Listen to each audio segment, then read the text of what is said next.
Kalau sekarang sudah ada di BOP, satu-satunya kita yang bisa kita lakukan adalah memberi senjata kepada Presiden untuk mengatakan kalau tidak ada jalan ke arah kemerdekaan Palestina di dalam BOP, mundur. Katakan itu kepada Presiden Trump. Yang penting sekarang ini adalah bahwa disampaikan kepada Presiden Prabowo, ini checks and balances ini tidak ada ini. Kita perlu ada checks and balances. Kewajiban asasi kita ini adalah memperjuangkan hak asasi. Itulah hubungan antara hak dan kewajiban. Tidak sulit itu.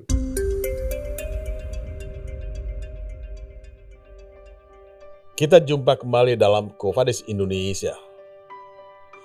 Kita beruntung ya, kedatangan Marzuki Darusman, kawan lama. Ya. Saya kenal Bung Marzuki ini saya nggak ingat berapa tahun ya. Mungkin selama Orde Baru ya. Patokannya Orde Baru ya. Ya saya kasih awal-awal Orde Baru kita kenalnya ya kan ketemunya ya. Tapi sejak itu kita menjadi teman dan podcast kali ini sama seperti podcast sebelumnya lebih merupakan conversation, pembicaraan. Jadi saya bisa menjadi guest sekalian menjadi host ya, sama dengan Bung Marzuki juga bisa jadi host juga mengajukan pertanyaan. Jadi kita bicara mengenai hak asasi manusia kali ini, Ki. Ya. Nah, bagi yang ya menyaksikan podcast ini tentu tahu bahwa Bung Marzuki ini adalah politisi senior Partai Golkar. Ya. Dia pernah jadi anggota DPR, saya nggak tahu berapa periode, cukup lama kalau saya nggak salah. Pernah jadi Jaksa Agung, pernah jadi Ketua Komnas HAM, apalagi ya. Dulu saya pernah sama-sama dengan Bung Marzuki ketika kami menjadi anggota KPP HAM Timur Timur, ya. Dan sekarang menjadi Ketua Badan Pekerja Amnesty International Indonesia. Dan kalau ini ditambah lagi, Ki, masih banyak lagi. Pernah jadi komisaris Freeport juga. Kalau mau ditambah seperti itu, ya kan. Jadi hidupnya memang colorful, gitu. Ya. Nah, jadi saya ingin kita berbincang-bincang mengenai hak asasi manusia ya di Indonesia dan mungkin juga kita bisa cross border nantinya melihat di negara lain. Tapi yang saya baca di media ya, atau mungkin saya nggak mulai dari situ. Saya ingin mengingatkan kita bahwa pada tahun 1979 saya waktu itu masih di LBH, kita menerbitkan buku laporan keadaan hak asasi manusia Indonesia dan judulnya itu Langit Masih Mendung. Itu bisa dilihat ya dalam di Google sebenarnya. Apa sih buku Langit Masih Mendung itu? Nah, itulah potret hak asasi manusia Indonesia. Nah, pertanyaan saya adalah apa langit masih mendung? Ya. Seberapa mendung langit kita kalau kita melihat dalam kacamata hak asasi manusia? Baik, terima kasih, Ekscelensi. Mulia Lubis, kita memang kembali ke masa belasan, puluhan tahun malah.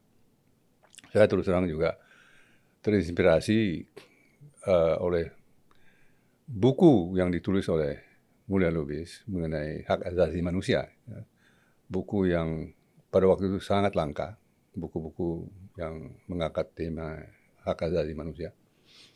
Satu pioneering sebetulnya ya, effort untuk mengangkat satu dimensi kehidupan sosial, yaitu hak-hak asasi manusia yang universal. Nah, kalau saya mungkin nanti ada pertanyaan kepada Bung Mulia bahwa menarik bahwa judul dari podcast ini adalah Quo Vadis ya. Itu perlu diketahui sejarahnya. Kenapa itu Quo Vadis? Mengenai langit makin mendung, tadinya saya ingin menyampaikan ini agak di tengah percakapan. Oke. Tapi bagus sekali ini dikemukakan sebagai baseline kita diskusi. Kita tidak di langit, tapi di bumi. Dan mungkin demokrasi kita di tepi jurang. Kalau tidak sedang menuju ke sana. Ya. Ini pandangan dari hak asasi manusia. Yang dalam praktek itu terkait dengan dua hal lain, yaitu demokrasi dan penegakan hukum. Jadi sebetulnya pemajuan hak asasi manusia terkait dengan segitiga ini. Ya, mungkin kita bisa sebut ini kalau kita menggunakan logosnya pembangunan Orde Baru, ada trilogi pembangunan. Dalam hak asasi manusia ada trilogos politik, yaitu hak asasi, demokrasi, dan penegakan hukum. Nah, tiga hal ini tidak bisa dilepaskan. Dan karena itu, Amnesty International Indonesia beberapa waktu yang lalu, seminggu lalu, mengeluarkan satu laporan tahunan mengenai keadaan HAM di Indonesia maupun di dunia. Kita menggambarkan bahwa, dan ini di-cover oleh pers, bahwa keadaan hak asasi manusia Indonesia ini dalam keadaan yang mengkhawatirkan.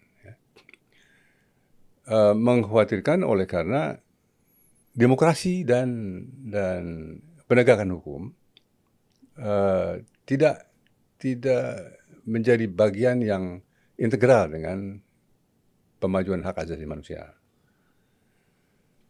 Nah, konon kita sudah dengar bahwa akan ada rancangan undang-undang baru tentang hak asasi manusia.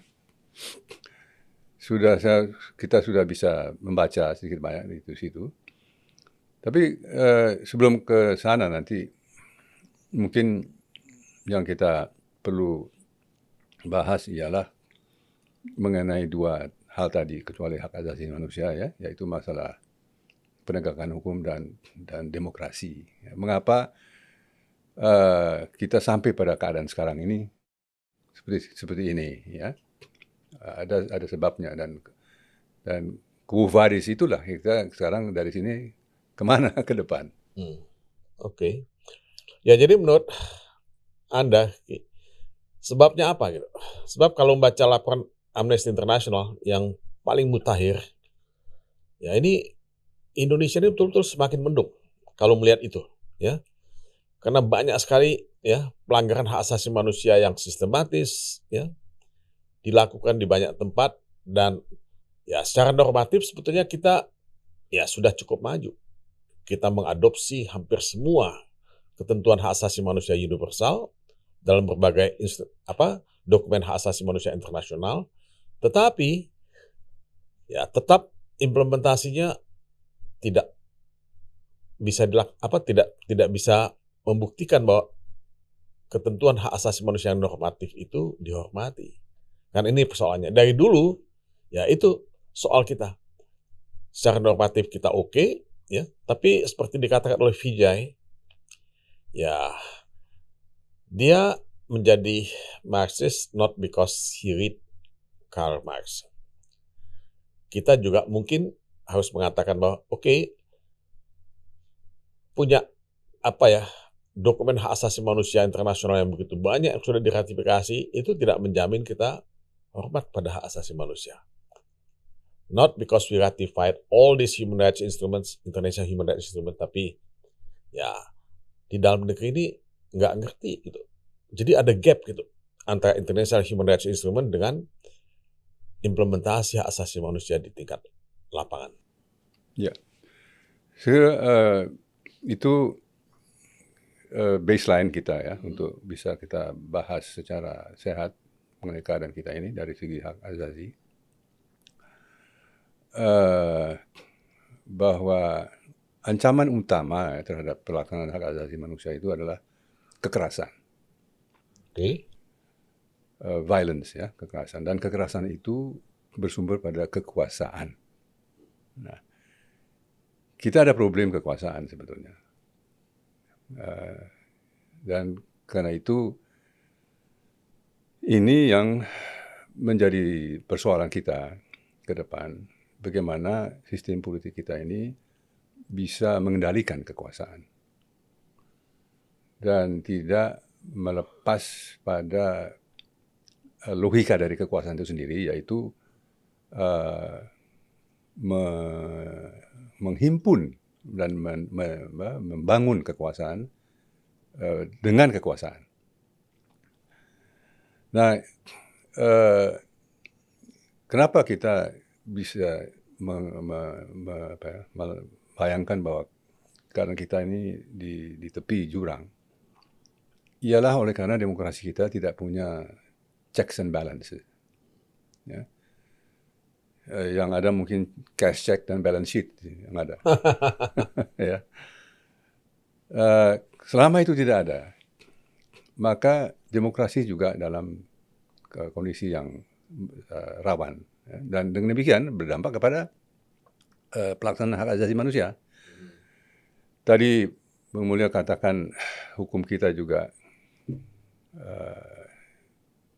hopeless sebetulnya, ya, pada saat ini. Karena hukumlah yang bisa memberi batas atau batasan kepada tindakan-tindakan politik. Ya. Nah, karena sekarang ini partai-partai politik misalnya, kembali misalnya kepada realitas kita ya, sejak bulan Agustus tahun lalu ya, 2025, demonstrasi, penangkapan besar-besaran, proses hukum yang sangat lambat, oleh karena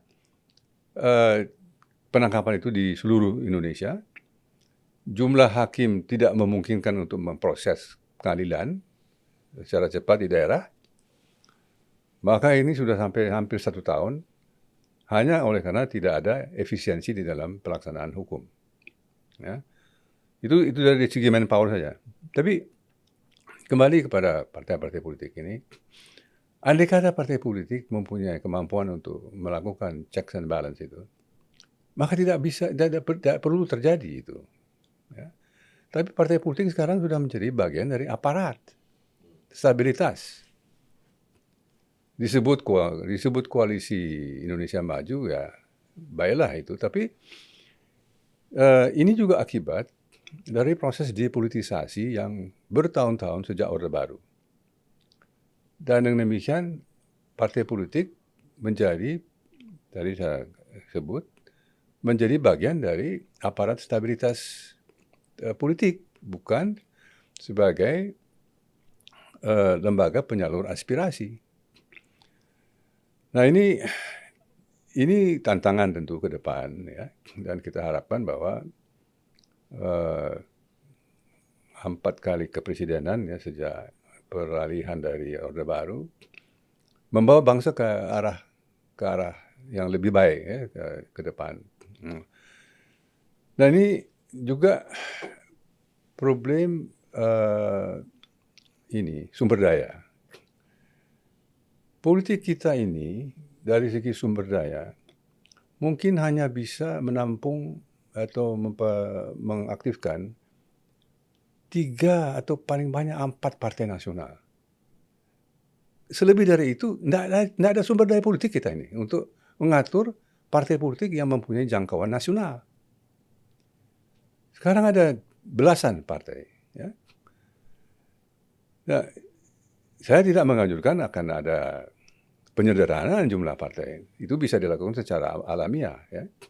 Tapi akui dulu bahwa memang kita mengalami juga keterbatasan dalam sumber daya untuk mengatur perpolitikan melalui partai. 3 partai, paling banyak 4 lah. Ya. Dan sudah cukup untuk membawa keanekaragaman kita ini ke depan. Ya. Nah, tadi Bung Mulya menyebut Wijay, ya. Mengenai pemikiran Marxis dan pemikiran progresif ya, menurut kita kita ini oleh karena TAP MPR 25 tidak boleh menyebar-nyebar ini pemikiran Marxis-Leninisme ya. Itu juga kita mesti mulai tinjau itu ya. Sehingga kita terpaksa tidak boleh menggunakan kata kiri atau kiri tengah, yang kita gunakan kata progresif. Ya. Nah, sudah pahamlah itu. Nah, itu yang kita gunakan sampai sekarang untuk berbicara tentang ideologi. Ya. Eh, jadi coba saya mau berhenti dulu di situ ya. Saya hanya mau mengangkat satu segi ya bahwa eh, pengamatan pribadi saya dan beberapa kawan-kawan mungkin juga lebih banyak bahwa eh, kita sedang dalam keadaan yang cukup merisaukan kalau tidak ada kesadaran bersama untuk eh, banting setir ini. Oke. Jadi kalau kita mau melihat dalam skala prioritas hak asasi manusia, ya Bu Marzuki bicara lebih banyak ya pada hak politik yang ditekan, yang tidak punya ruang, yang tidak bisa ya dijadikan sebagai parameter untuk lebih baik lagi, ya. Kenapa? Karena memang ya authoritarianism, ya, oligarki dan kekuasaan ya mungkin harus dikatakan dengan terbuka, kekuasaan militer yang semakin dominan itu membuat penegakan hak asasi manusia menjadi sesuatu hal yang tidak mudah atau untuk tidak dikatakan muskil. Nah, apakah hak ekonomi tidak masuk dalam ekuasi itu? Pasti. Jadi ini teman-teman dari masyarakat sipil juga kita perlu ajak bicara banyak ya dan lebih mendalam ya, dibandingkan dengan keadaan sebelumnya. Bahaya yang kita hadapi sekarang ini bukan hanya otoritarianisme, tapi korporatisme juga. Ya. Dan ini seiring dengan proses ekonomi yang mendunia, ya, globalisasi dan lain sebagainya. Sehingga kita perlu ada satu kemampuan untuk membedakan antara sistem politik yang sangat restriktif ya, sebagai akibat daripada otoritarianisme, tetapi juga sebagai akibat daripada korporatisme. Dan ini sudah masuk ke dalam ranah kepartean. Bagaimana kita sekarang mendengar ada tukar saham antara dua partai untuk membentuk partai baru, ya sudah luar biasa ini. Kreativitas kita ini dalam politik. Ya. Nah, korporatisme ini juga mempunyai fitrah disiplin yang mengurangi nilai dari keleluasaan untuk mengkritik, ya, berbicara, dan itu bersatu dalam hal-hal tertentu, bersilangan itu. Nah, bagaimana ini kita mendudukkan masalahnya ya? Karena tidak bisa kita hilangkan sama sekali itu, karena itu bagian dari proses sosial politik ekonomi ya yang berkembang saat ini. Ini jadi perlu sekarang ada satu tinjauan mendasar, ya, diskusi yang semakin mendalam untuk mendudukkan masalah kita ke depan ini. Faktor-faktor apa yang dalam 25 tahun ke depan menjadi faktor-faktor yang disruptif, yang menjadi pembeda dari masa lalu. Nah, sepakati itu, kita ciptakan platform politik dan maju bersama-sama. Oke, jadi ya yang disebut political corporatism ya, yang dikatakan oleh Bu Marzuki itu ya isu yang paling fundamental kalau kita mendengarkan semua penjelasan itu. Jadi ekonomi itu akan bisa membaik kalau secara politik ya demokrasi dan penegakan hukum itu bisa kita wujudkan dengan lebih progresif, dan dari situ hak ekonomi itu akan bisa diangkat. Ini kalau saya bisa menyimpulkan dari apa yang dikatakan oleh Bu Marzuki. Ya. Tapi kalau saya melihat, ya ini seperti kucing, ayam dan telur. Ya. Loh, hak politik penting ya dan sangat menentukan, tapi hak ekonomi juga tidak kalah pentingnya. Karena dia juga ikut menentukan perilaku politik, ikut menentukan juga perilaku sosial, dan ikut juga menjadi dasar ya perkawinan politik sesama partai politik yang sekarang ini ada. Ya saya nggak tahu apakah semata-mata karena kepentingan politik akan ada ya merger antara satu partai politik dan partai politik yang lain. Apakah itu tidak didrive oleh kesulitan ekonomi ya yang dihadapi oleh satu partai sehingga harus melakukan merger. Nah ini kan juga pertanyaan-pertanyaan yang sangat relevan untuk Ya. kita jawab. Sebab kalau persoalannya ya seperti ini, ya memang akan sangat sulit untuk bicara mengenai hak asasi manusia. Dia hanya menjadi komitmen verbal yang tidak kemana-mana gitu. Dia nggak akan bisa membantu kita untuk bisa memahami kenapa itu terjadi. Ya. Nah, ini yang merisaukan saya nih, Ya. Bung Marzuki ya. Sebab kalau kita nanti bicara lebih jauh, ya kita akan melihat gitu, bahwa semua ini adalah karena kekuasaan yang otoritarian, yang membuat penegakan hukum itu weaponized, gitu. Weaponized untuk kepentingan kekuasaan. Dan saya jadi ingat apa yang terjadi di Hungary, gitu. Hungaria Viktor Orban ya. dengan Viktor Orban berkuasa 15 tahun dan mengendalikan lembaga penegakan hukum, mengendalikan DPR, mengendalikan media, dan mengendalikan intelektual. Dan di situ juga ada kekuatan-kekuatan hak asasi manusia yang dikendalikan. Nah, hak ekonomi yaitu betul-betul ditinggalkan. Hungaria adalah negara EU yang ekonominya paling jelek. Pertumbuhan ekonominya cuma 1% satu tahun gitu. Nah, dia kalah dibandingkan negara yang lain. Ya, tapi dia menjadi ikon, menjadi model buat negara lain, dan hak asasi manusia udah dipinggirkan dalam proses itu. Nah, ini yang saya lihat di Indonesia. Proses ini sedang terjadi walaupun kita masih punya Amnesty International, masih punya Kontras, masih punya YLBHI, tapi cepat atau lambat itu akan terjadi. Nah, ini yang buat saya sangat merisaukan dan sangat mencemaskan. Dan Indonesia, walaupun jadi ketua Dewan HAM PBB, dia nggak bunyi gitu. Where is Indonesia in the global conversation? Ini pertanyaan Vijay. Gitu. Where is Indonesia in the global conversation? Nggak ada Indonesia di situ. Ada di Board of Peace gitu. Ya. Ada di di pasukan perdamaian di Lebanon. Ya. Tapi di luar itu apa?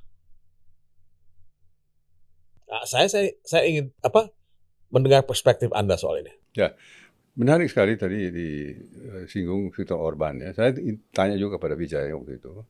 Ini apakah titik balik dari gerakan kanan dunia ya, dan kebangkitan dari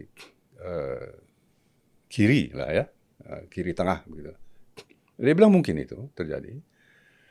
Dan dengan itu kita menyoroti Indonesia sebagaimana keadaannya sekarang ini.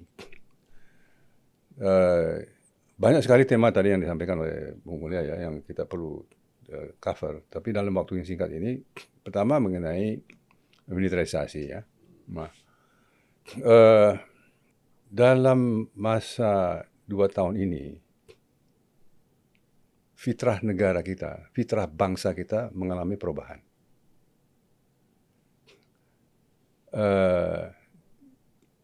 Militerisasi itu hanya gejala. Ya. Tetapi prinsip yang dipulihkan kembali pada masa peralihan dari Orde Baru kepada masa baru, masa reformasi katakanlah gitu, ialah pengakuan mengenai prinsip supremasi sipil. Ya, itu dinyatakan benar oleh TNI ABRI waktu peralihan itu, dengan dihilangkannya dui fungsi ABRI. Sekarang, dengan undang-undang yang baru, prinsip supremasi sipil sudah beralih menjadi prinsip hubungan sipil militer. Bahwa kekuasaan itu dinegosiasi antara sipil dan militer. Tidak lagi ada supremasi sipil. Dan demikian ini masalah yang tentu bertalian dengan fitrah bangsa kita, nature of our state. Ya. Ini mungkin tidak terlalu mudah ditangkap, tetapi mempunyai implikasi dalam pelaksanaan program politik. Yaitu tantangan-tantangan yang kita hadapi dari segi ekonomi tadi disebut oleh Bung Mulya. Salah satu tentu ialah ketimpangan yang akut. Ya.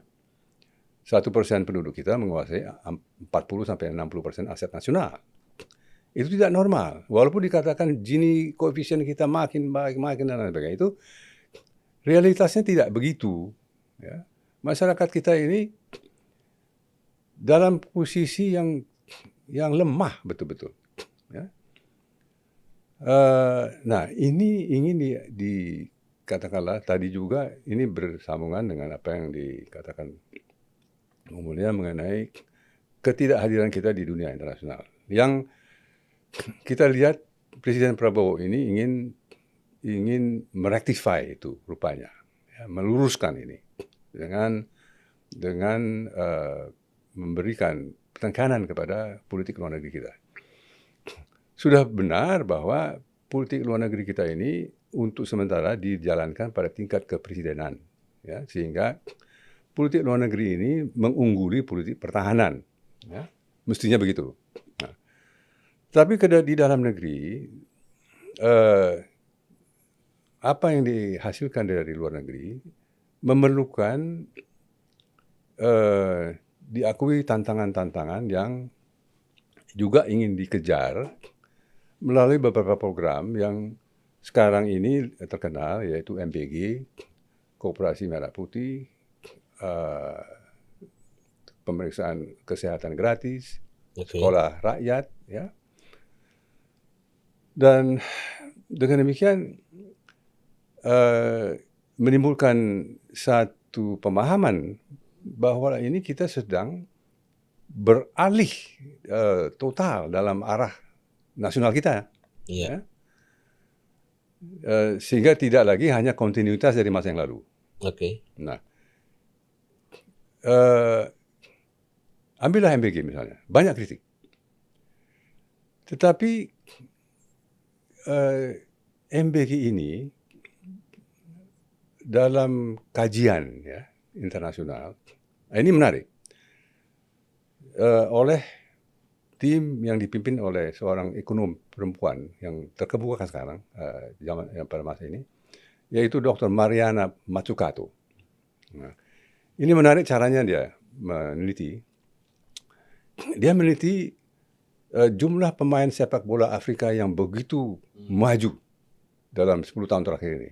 Dan dalam wawancara dengan mereka, dengan pemain-pemain sepak bola yang dipertukar belikan, ya, dijual belikan antar klub itu, disebut begini. Dalam salah satu wawancara dikatakan oleh seorang pemain bola terkemuka, saya tidak bisa sampai kepada tingkat dunia ini kalau tidak ada free meal. Ya. Jadi kita mesti juga proporsional ini melihat MBG. Ya. Yang kurang dari MBG adalah kerapian kerjanya. Itu yang menjadi keberatan banyak orang. Jadi bukan MBG-nya. Nah, ini hal-hal inilah yang mungkin masih kurang terangkat, ya. Bahwa mengkritik MBG seolah-olah mengkritik rezim. Menginginkan rezim ini dirubah. Nah, saya mengambil kesempatan juga untuk saya lihat podcast dengan Bung Saiful Muzani, ya, mengenai perubahan yang menyeluruh, ya. Saya tidak mengulangi istilah yang digunakan, tapi pertanyaan kita adalah, kalau mau dilakukan itu akan berulang kembali kita ke 65. Ya. Bahwa risiko kita mengalami konflik besar-besaran itu ada, karena siklus itu akan berulang kembali. Dan rakyat yang menolak pemerintah akan kembali melihat bahwa setelah pasca konflik, kekuasaan politik akan diambil kembali oleh partai-partai. Seperti yang sekarang ini. Kembali lagi ke titik nol. Jadi mari kita pikirkan bagaimana kita keluar dari kemelut ini. Ya. Dan dengan itu saya kira saya tidak mengambil posisi pro kontra pemerintah. Saya hanya mau katakan bahwa ini ada studi mengenai MBG yang tidak secara ringan bisa kita tolak ya, secara empiris itu. Nah, hal ini tidak bisa ditanggapi oleh pemerintah karena pemerintah tidak punya kemampuan komunikasi politik yang jitu ya. Nah, ini yang harus dibenahi untuk kita bisa normal berpolitik. Ya. Kalau kita mengkritik lalu dianggap ingin menjatuhkan pemerintah, yaitu keliru besar. Ya. Karena gerakan masyarakat sipil tidak demikian adanya. Oke, saya tidak mau melanjutkan atau mengkomentari MBG sementara ini. Karena saya punya ya pandangan yang beda mengenai hal itu. Tapi yang menarik adalah ya kalau kita dulu pada zaman reformasi bicara mengenai supremasi sipil dan sekarang sudah beralih ya kepada sharing supremacy, supremasi yang dibagi antara sipil dan militer. Nah ini kita bisa nggak mengatakan bahwa reformasi itu sudah mati? Ya, tidak ada lagi reformasi. Nah, kalau kondisi seperti itu, loh, nasib pembela HAM itu akan semakin sulit. Nasib pembela HAM itu akan di ujung tanduk terus-terusan. Nah, kita melihat ada Munir yang dibunuh dalam pesawat terbang dari Jakarta ke Amsterdam. Nah, terakhir ini kita menemukan Andri Yunus yang disiram air keras. Nah, akan banyak sekali korban yang akan terjadi. Karena mereka-mereka ini adalah sosok-sosok yang memperjuangkan supremasi sipil. Jadi mereka menolak secara secara kategoris ya, supremasi itu dibagi, sharing itu dilakukan. Nah, menurut saya ini penting ya untuk kita melihat ke depan karena ya apa yang terjadi sekarang ini adalah memang betul, mungkin bukan hanya sharing, militer akan semakin dominan dalam tata kelola pemerintahan ke depan. Dan ini berbahaya menurut saya. Ya, saya tidak punya prasangka jelek bahwa hasilnya pasti akan jelek. Ya bukan seperti itu. Tapi ya ini mundur. Ya, kalau kita bicara mengenai kehidupan kebangsaan dan kenegaraan kita ke depan. Ya, itu yang real yang terjadi ya pada saat ini dan ini real time politics yang kita hadapi sekarang ini sejak bulan September yang lalu memuncak dengan peristiwa penyiraman air keras kepada saudara Andri, wakil ketua Kontras. Itu menandakan dan sudah cukup banyak diliput oleh pers bahwa ada tanda-tanda kita kembali ke masa yang lalu, ya. Bahwa fitrah sistem ini mulai memunculkan diri kembali, ya. Satu sistem yang sangat restriktif yang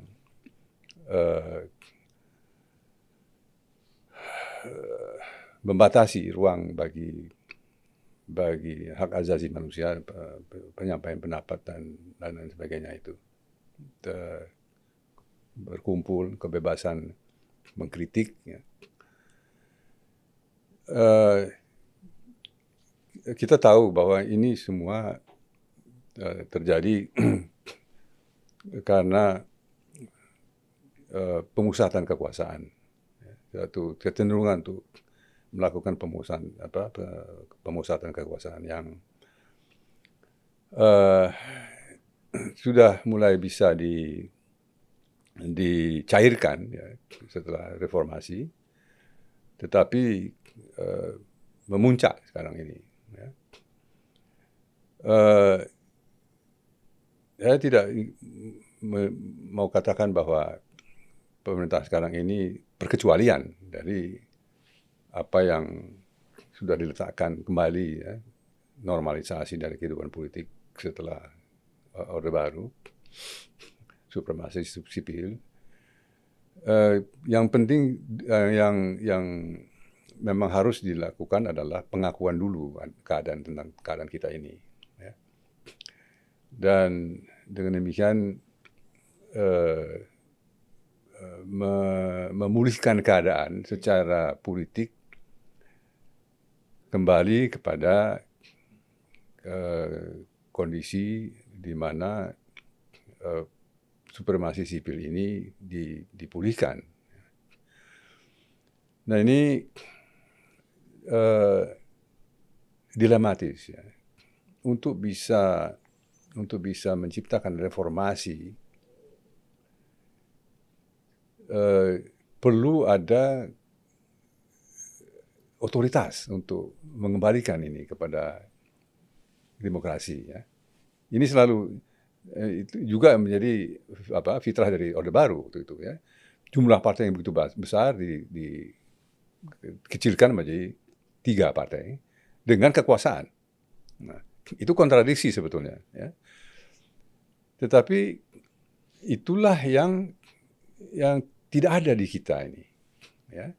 Yaitu kalau peranan militer bisa membangun disiplin nasional seperti yang dilakukan oleh Korea Selatan ya, di Pak Chung-hee, maka kita akan dapat manfaat dari kehadiran militer dalam politik.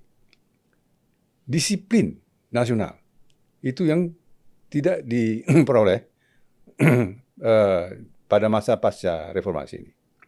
Lihat Vietnam, ya, lihat Cina. Itu bukan karena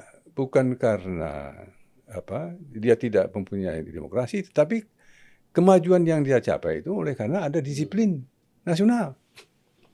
Boleh kita katakan itu berasal dari ideologi komunisme, ya.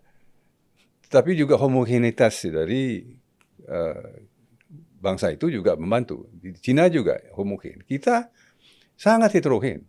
Jadi andai kata ini satu spekulasi, satu pemikiran bahwa masalah ideologi itu bukan soal Marxismenya itu tidak, tapi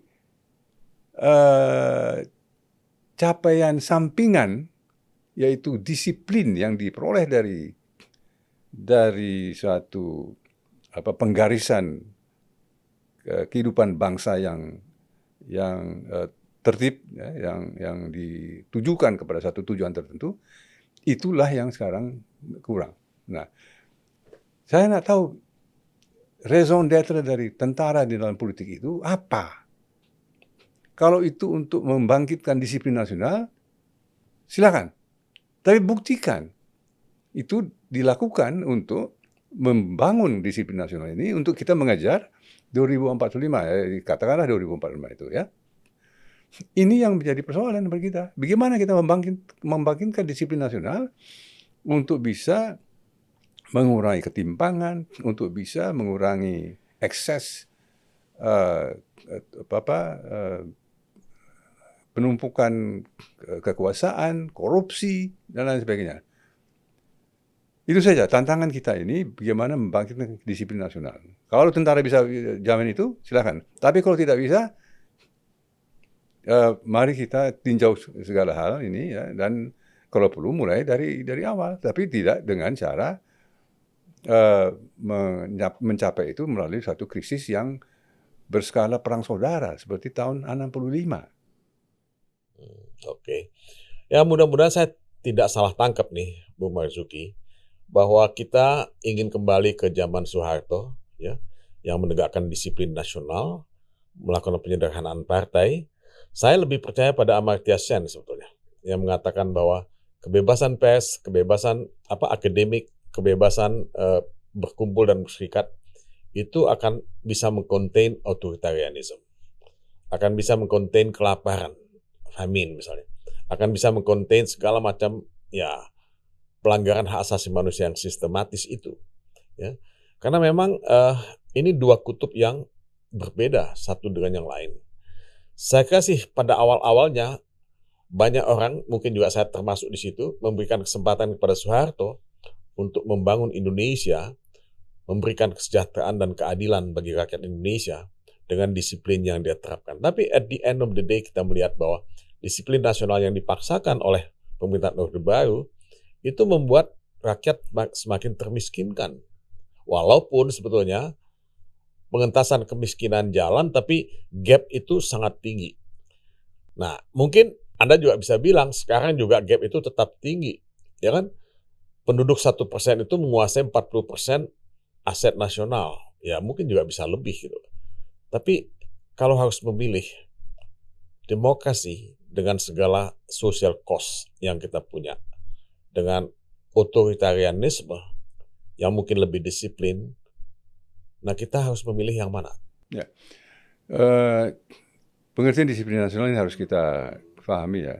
Disiplin nasional yang sederhana saja, yang bisa mengatasi korupsi.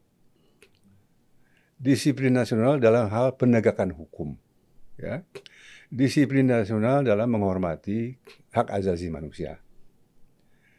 Itu bagian dari disiplin nasional baru sebetulnya kalau mau dikatakan ya. Bukan disiplin nasional yang dipaksakan untuk menampung kepentingan korporasi seperti Orde Baru. Ya.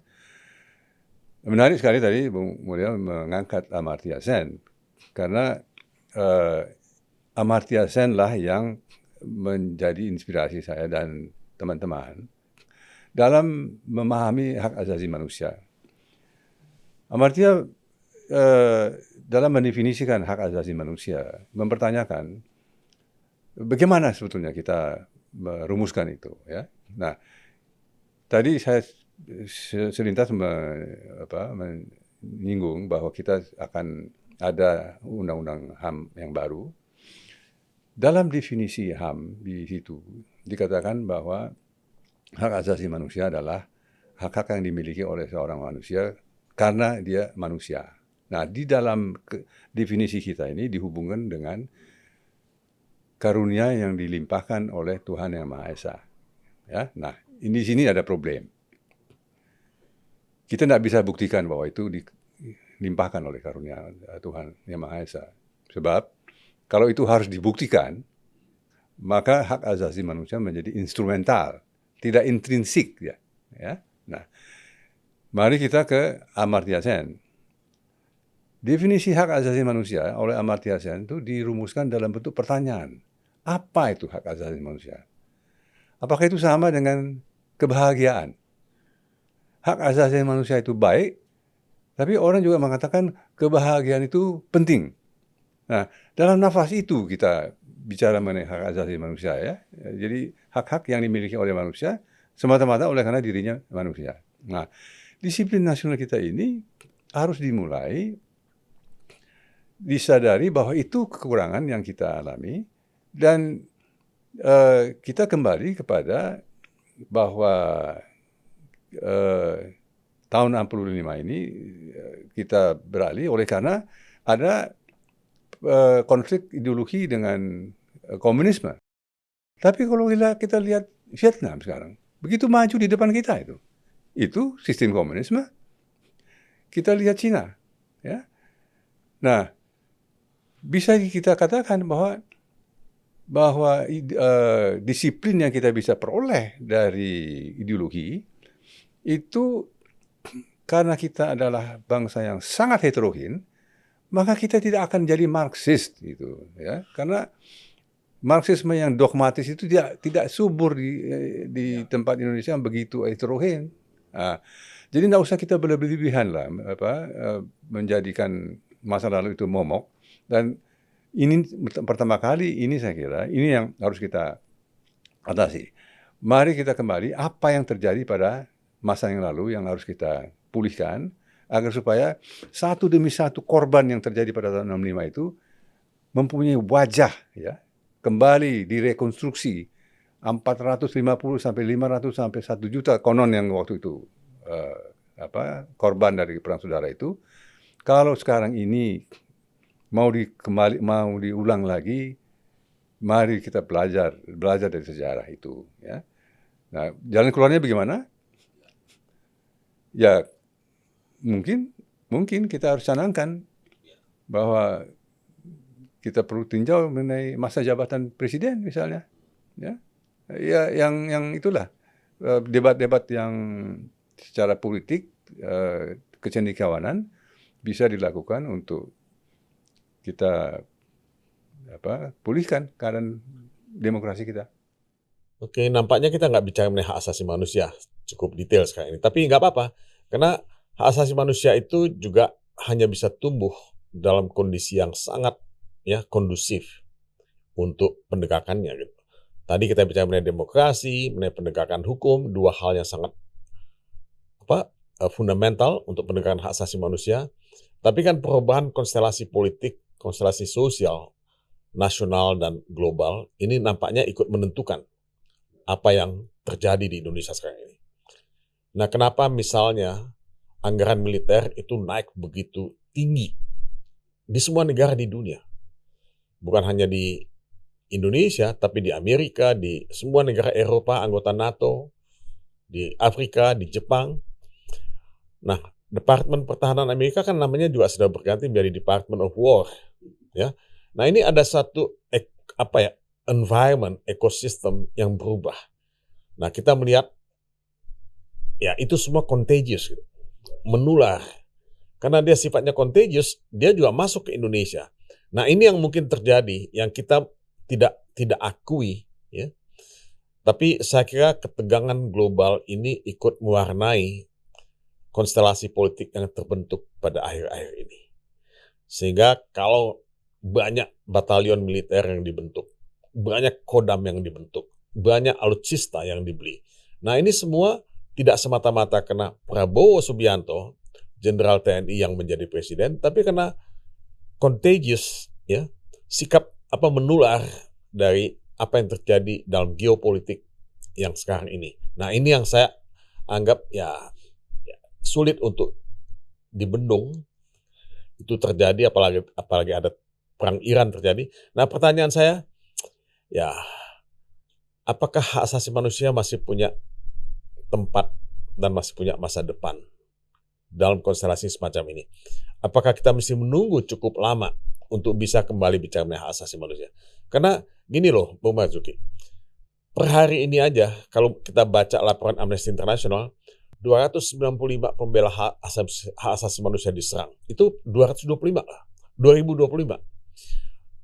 2026 sudah 29 pembela hak asasi manusia yang diserang. Ya. Walaupun ini saya tetap harus akuin bukan angka yang aktual. Ini angka yang gelap. Karena masih banyak yang kita tidak tahu. Pelanggaran hak berekspresi. Kelompok musik Sukatani dilarang membawakan lagu bayar. Nah, ini ya menakutkan. Penyanyi cilik yang namanya Gandhi Sehat itu tidak boleh menyanyikan lagu Cita-citaku nggak jadi polisi. Ya. Mungkin kalau saya katakan tidak boleh, dilarang, ya tidak persis seperti itu karena mereka sudah akhirnya bisa menyanyikan kembali lagunya mereka. Nah, tapi ini yang terjadi gitu. Pelanggaran HAM di Papua, kekerasan tanpa henti yang belum kita lihat kapan dia akan berakhir. Nah, hak politik, hak ekonomi, hak lingkungan, ya semua ini ya kita hadapi dan tidak pernah ya bisa diselesaikan dengan tuntas. Nah, Komnas HAM ada, tapi apakah Komnas HAM cukup efektif atau tidak? Karena memang itu dia tidak ada ototnya, tenaganya terbatas. Jadi ya saya senang sih dengar Bung Marzuki bicara cukup banyak mengenai hal ini, apalagi berjuang tidak hanya mengenai penegakan hak asasi manusia di Indonesia, karena penegakan hak asasi manusia itu borderless. Nah, Bung Marzuki bicara mengenai Myanmar, bicara mengenai Korea Utara, ya bagus sih, tapi saya melihat ke dalam negeri, kok nggak banyak yang kita bisa buat, Bung Marzuki. Ya. Nah, ini kita mau kemana? Ya. Ya. Saya hanya ingin mulai dulu mengatakan ya bahwa senang mendengar masalah-masalah tadi yang dikemukakan oleh Bung Mulya tadi tentang berbagai represi ya yang terjadi sekarang. Jumlah jumlah aktivis yang ditangkap, nyanyian yang dilarang, ya. Itu kalau saya awal mula dari saya katakan, maka itu akan terdengar sebagai keluhan. Tapi oleh karena diangkat tadi oleh Bung Mulya, ini saya mengatakan itulah yang menjadi keluhan masyarakat sebetulnya, ya. Sehingga terima kasih itu diangkat oleh Bung Mulya. Saya tadi agak jaga-jaga diri untuk tidak terlihat bahwa ini rekor yang pecah, yang terus-menerus diulang diputar, ya. Nah, singkat kata mengenai hak asasi manusia, ini sudah tidak bisa lagi ditahan karena ini satu sistem norma yang paling berlaku pada saat di dunia ini, ya. Oleh karena keragaman dunia, kecepatan perubahan, orang-orang mencari satu sistem nilai yang bisa digunakan untuk melindungi diri dari hempasan kehidupan ekonomi politik yang demikian luar biasa, ya, yang tidak bisa di-provide atau diberikan oleh kehidupan yang tradisional lagi, ya. Maka hak asasi manusia ada di garis depan, tidak bisa lagi ditawar-tawar itu. Nah, bahwa ada kontra argumentasi bahwa kalau ada hak perlu ada kewajiban. Nah, saya katakan kewajiban asasi kita ini adalah memperjuangkan hak asasi. Itulah hubungan antara hak dan kewajiban. Tidak sulit itu, ya. Nah, karena itu tentang pertanyaan apakah masih ada tempat, tidak mungkin tidak. Masyarakat kita ini sudah menemukan dirinya dalam keadaan yang di mana identitas dirinya itu sekarang diusik kembali dengan kita berkiprah di Timur Tengah ini.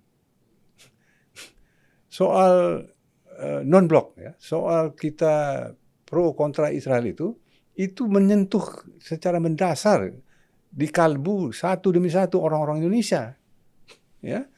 Nah, karena itu mohon agar supaya ini diperhatikan betul ini oleh Presiden Prabowo.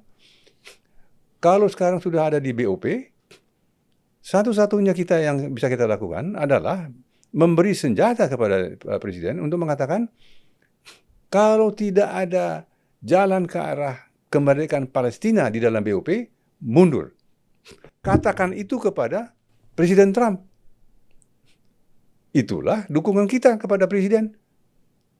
Silakan dituliskan di sana.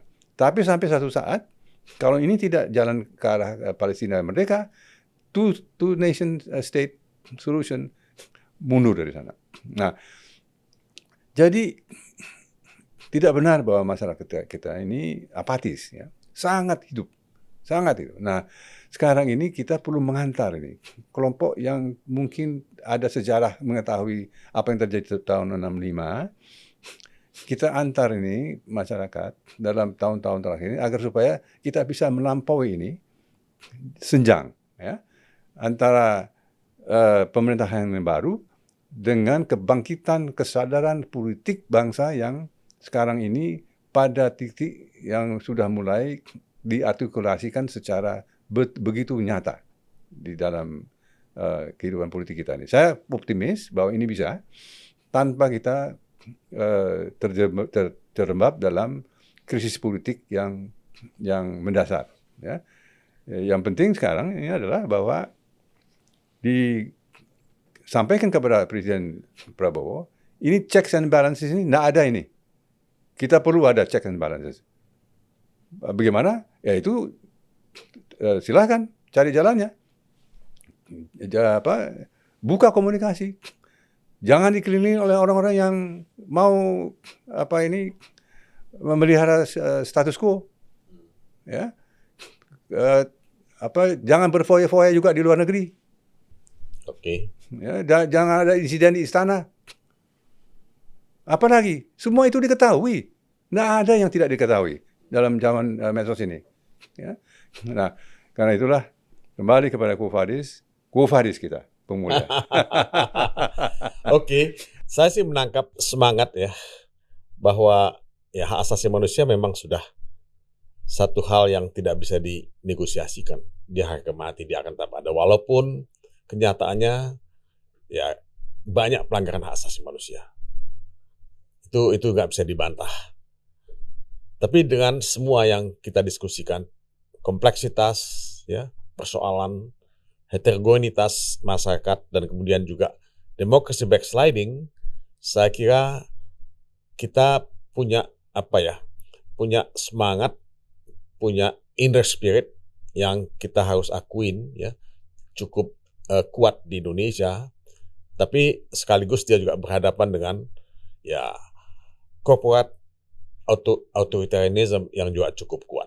Nah ini yang saya kira sih kita hadapi dan pasti ya tidak akan mudah untuk ya menapaki ini sampai ke satu titik di mana kita happy dengan keadaan hak asasi manusia. Jadi perjuangan masih panjang, pekerjaan masih jauh ya. Dan mudah-mudahan ya percakapan kita kali ini memberi kita juga bahan untuk melakukan refleksi. Ya. Memberikan kita bahan untuk melakukan renungan ya bahwa selalu ada jalan, tapi juga ya kalau kita jatuh bangun ya that's part of the price yang kita mesti bayar dalam menuju Indonesia yang lebih baik ke depan. Maybe not in my lifetime, maybe not in your lifetime, tapi ya kita akan ke sana. Karena masyarakat bangsa ini cukup sadar, cukup cerdas, dan cukup tahu apa yang dia inginkan. Terima kasih Bung Marzuki. Terima kasih, Ya, Bung Mulya. terima kasih ya. Sampai jumpa kembali dalam Quo Vadis Indonesia edisi berikutnya.